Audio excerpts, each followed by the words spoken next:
سب سے پہلے تو رات کو نواز نے ثابت کیا کہ اچھا کھیلنے کے لیے میدان میں رہنا ضروری ہوتا، اور اگر نواز شریف بھی اسی طرح میدان میں رہتے تو پھر بھی کوئی ان کی عزت ہوتی، لیکن اس نواز سے انہیں سیکھنے کی ضرورت ہے کہ میدان چھوڑ کے بھاگے نہیں جاتے اور پھر یہ نہیں کرتے کہ واپس ہی نہیں آنا۔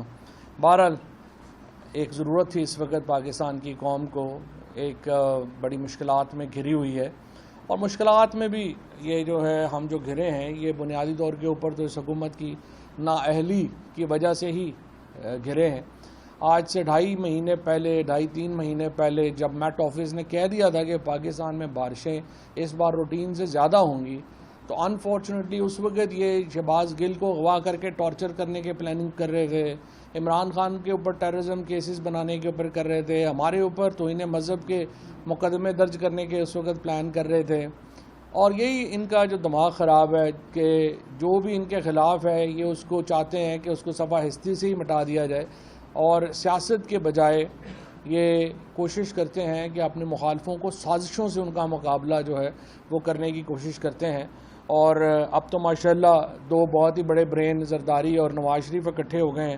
پہلے یہ تھا کہ یہ بے نظیر کے خلاف کرتے تھے اور ان کو بھی سیکیورٹی رسک قرار دیا کرتے تھے، اب ماشاءاللہ زرداری صاحب اور نواز شریف چونکہ اکٹھے ہو گئے ہیں اور انٹرسٹ بھی اکٹھے ہیں، لہٰذا اب ان کے لیے ان کو سوائے عمران خان کے کوئی اور نظر نہیں آ رہا، اور آپ دیکھ رہے ہیں کہ رات سے ہی سارے شہباز شریف سے لے کے تو سارے ہی جو پیچھے ہم سرکار ہے، جیسے شہباز شریف کے ساتھ نے قوالی شروع کی تو پیچھے سارے ہم نوا جو ہیں انہوں نے پریس کانفرنسوں پہ پریس کانفرنسیں شروع کر دیں، اور ایک ہی راگ جو ہے وہ الاپ رہے ہیں کہ جی عمران خان سیکیورٹی رسک ہو گیا ہے، اور اس کو کسی طریقے سے خدا کے لیے فوج اور جوڈیشری آپس میں مل جائیں اور خدا کے لیے عمران خان کو آپ ڈسکوالیفائی کر دیں، کیونکہ بیلٹ سے تو اس کا مقابلہ نہیں ہوتا۔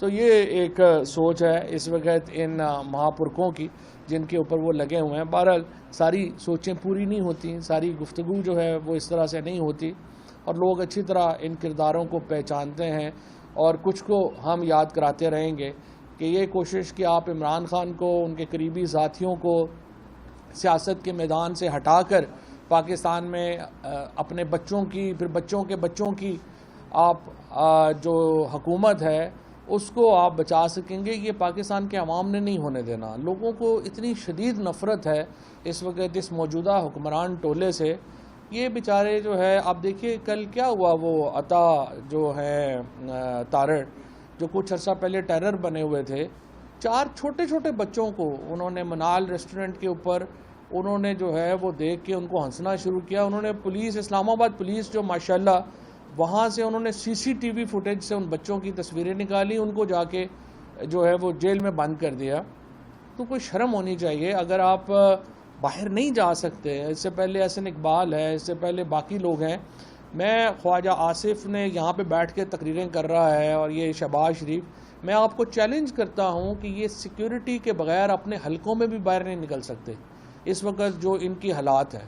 یہ جو سارے اس وقت چہرے آپ کو نظر آ رہے ہیں اس وقت PDM کے، یہ پاکستانی جہاں پہ بھی ہے، پاکستان کے اندر تو چھوڑ دیں، یہ لندن میں باہر نہیں نکل سکتے۔ یہ باقی اس کی وجہ ہے، اس کی وجہ ان کے کرتوت ہیں، جس قسم کی ان کی ایک پاکستان کے لوگ جو ہیں جتنے ان سے نفرت کرتے ہیں، اور جس طرح یہ سازشوں کے ذریعے حکومت میں آئے ہیں، ان کے لیے تو باہر بیٹھ کے برگر کھانا مشکل ہو گیا ہے، کھانا کھانا مشکل ہو گیا ہے، اور یہ انفارچونیٹ ہے۔ کوئی بھی سیاستدان اس طرح کے ماحول کو، اور پھر اوپر سے غلطی یہ کر رہے ہیں کہ بجائے اس کے کہ ٹمپریچرز کو نیچے لانے کی کوشش کریں، یہ ٹمپریچرز کو بڑھا رہے ہیں نوئنگلی، کہ پاکستان 18 کروڑ جو ہمارا اس وقت 22 کروڑ جو لوگ ہیں، اور ان میں جو کروڑوں لوگ اس وقت جو ینگسٹرز ہیں، 64% آبادی، تو 30 سال سے کم کی آبادی ہے، 25 سال سے کم کی آبادی ہے۔ یہ آبادی آپ سے سخت ناراض ہے، اور آپ لوگ جس طریقے سے جا رہے ہیں، یہ تو عمران خان کی وجہ سے پاکستان اگر ابھی سری لنکا نہیں بنا ہے تو صرف عمران خان کی وجہ سے نہیں بنا، تحریک انصاف کی وجہ سے نہیں بنا،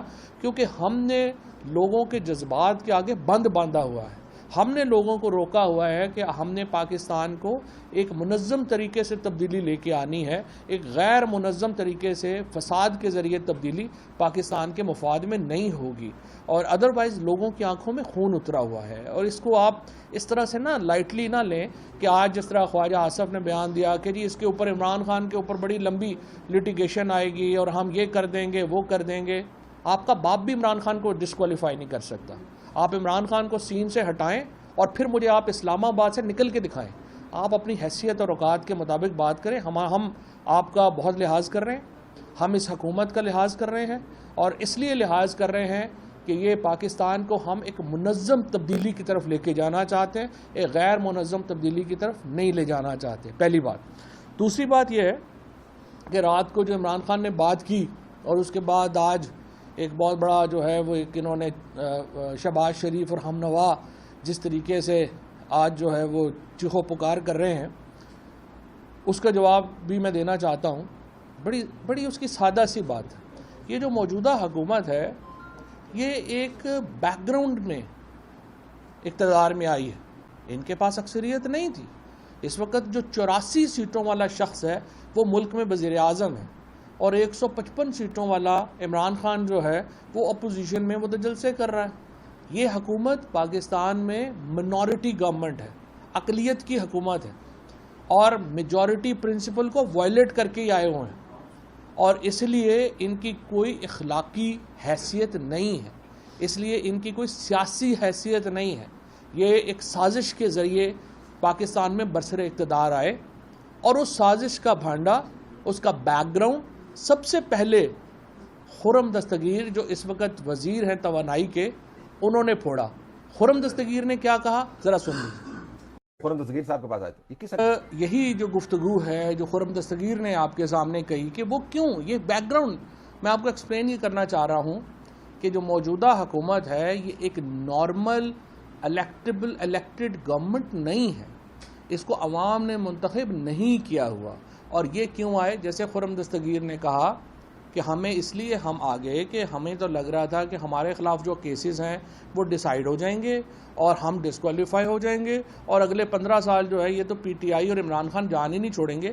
لہٰذا یہ حکومت ایک انٹرنیشنل کانسپریسی کے بعد یہ حکومت جو ہے وہ یہاں پر برسر اقتدار آئی. سو پہلی بات یہ ہے, یہ حکومت الیکٹڈ گورنمنٹ نہیں ہے, یہ حکومت ایک کانسپریسی کے نتیجے میں آئی, اور اس کانسپریسی کو ایکسپلین کیا پہلے خرم دستگیر نے. اب اسی کانسپریسی کو آگے ایکسپلین کیا جاوید لطیف نے, جو بھی ابھی وفاقی وزیر ہیں. جاوید لطیف صاحب کا بھی ذرا چلا دیجیے.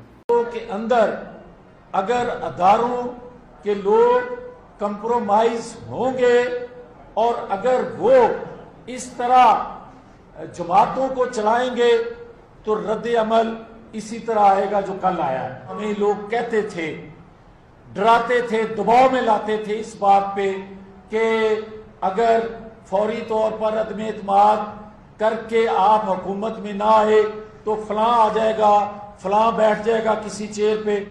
اور آج اگر نواز شریف نے سچ نہ سب کچھ کہہ دیا, اور نواز شریف کو اب سارا سچ کہنا پڑے گا اور کیے بغیر. اچھا, اب میں آپ کو یہاں پہ یہ بات بتاؤں کہ جو پاکستان کی اس وقت جو صورتحال ہے اس میں آپ کو بڑی واضح طور پہ بتاؤں, فوج مڈل کلاس کا سب سے آرگنائزڈ گروپ ہے, اور Tehreek Insaf middle class, lower middle class کی سب سے بڑی سیاسی جماعت ہے. سو ہمارا ایک بہت نیچرل, ہماری ایک سمجھیے کہ ایک کوآرڈینیشن, ایک ہماری جو سوچ کا ایک سوچنے کا انداز ہے وہ تحریک انصاف کا اور فوج کا وہ ملتا ہے, کیونکہ ہم بھی لوور مڈل کلاس کی اور مڈل کلاس کی ریپرزنٹیشن کرتے ہیں, اور فوج مڈل کلاس کا سب سے بڑا آرگنائزڈ جو ہے وہ گروپ ہے. اب ہمارا خدشہ کیا ہے, ہمارا مسئلہ کیا ہے؟ ہمارا مسئلہ یہ ہے, جس طرح سے خرم دستگیر نے اور جس طریقے سے پھر جاوید لطیف نے ایکسپلین کیا, اور انہوں نے یہ بات کہی کہ ہم اس بیک گراؤنڈ میں ہمیں لایا گیا تھا اور ایک سازش کے ذریعے جو ہے وہ ہم جو ہے وہ اقتدار ہم نے سنبھالا تھا. اب اس خدشہ جو ہے ہمارا وہ یہ ہے کہ یہ جو گروپ ہے, نہ نواز شریف کی کوئی جائیداد پاکستان میں ہے, نہ مریم نواز کی کوئی پاکستان میں میجر پراپرٹی یا کوئی انٹرسٹ ہے، نہ ہی زرداری اور بلاول کا پاکستان میں کوئی انٹرسٹ ہے۔ یہ تمام وہ لوگ ہیں جن کے روٹس، جن کی جڑیں پاکستان سے باہر ہیں۔ یہ لندن میں ان کی بچے جو ہیں، نواز شریف کے سارے بچے، اور یہ میں نہیں کہہ رہا، یہ انہوں نے خود عدالت کے اندر اپنے ایفیڈیوٹس دیے ہیں، سرٹیفکیٹ جمع کروائے ہیں۔ انہوں نے کہا جی ہم برٹش سٹیزنز ہیں، پاکستانی قوانین ہم پہ اپلائی نہیں کرتے، نہ ہی ہم پاکستانی عدالتوں کو جواب دیں، لہٰذا نواز شریف اور ان کے بچے تمام کے تمام برٹشرز ہیں بقول ان کے۔ اسی طرح سے زرداری صاحب کی اور بلاول کی، ان کی دبئی میں جائیدادیں ہیں، فرانس میں جائیدادیں ہیں، اور یو کے میں جائیدادیں ہیں۔ پاکستان کے ساتھ ان لوگوں کا بھی جو ہے وہ کوئی انٹرسٹ نہیں ہے۔ تھوڑا یہ بھی پھر ابھی آپ نے دیکھا کہ یہ صرف اقتدار کرنے کے لیے پاکستان آتے ہیں۔ حمزہ شہباز جب وزیر اعلیٰ بنے تو وہ فوری طور پہ لاہور میں جو ہے وہ وزیر اعلیٰ تھے، جو ہی ان کے خلاف نو کانفیڈنس ہوئی ہے وہ ختم ہوئے اور پرویز الہی وزیر اعلیٰ بنے، سب سے پہلا کام حمزہ شہباز نے کیا کیا؟ انہوں نے جہاز پکڑا، لندن چلے گئے اور اب تک واپس نہیں آئے۔ ان کے خلاف، ان کے بھائی کے خلاف، ان کے والد کے اوپر 14 بلین روپیز کی منی لانڈرنگ کا ایک کیس ہے، 10 بلین منی لانڈرنگ کا دوسرا کیس ہے، 24 ارب روپے کی منی لانڈرنگ کے کیسز ہیں، وہ پاکستان واپس نہیں آ رہے۔ اس کے بعد عمران خان جو ہیں وہ کیا کہہ رہے ہیں؟ عمران خان کا بڑا سیدھا نقطہ ہے، وہ کہہ رہے ہیں کہ ہم اس ایلیٹ سے پاکستان کو بچانا چاہتے ہیں۔ اس ایلیٹ سے پاکستان نہیں بچتا تو کیا ہوگا؟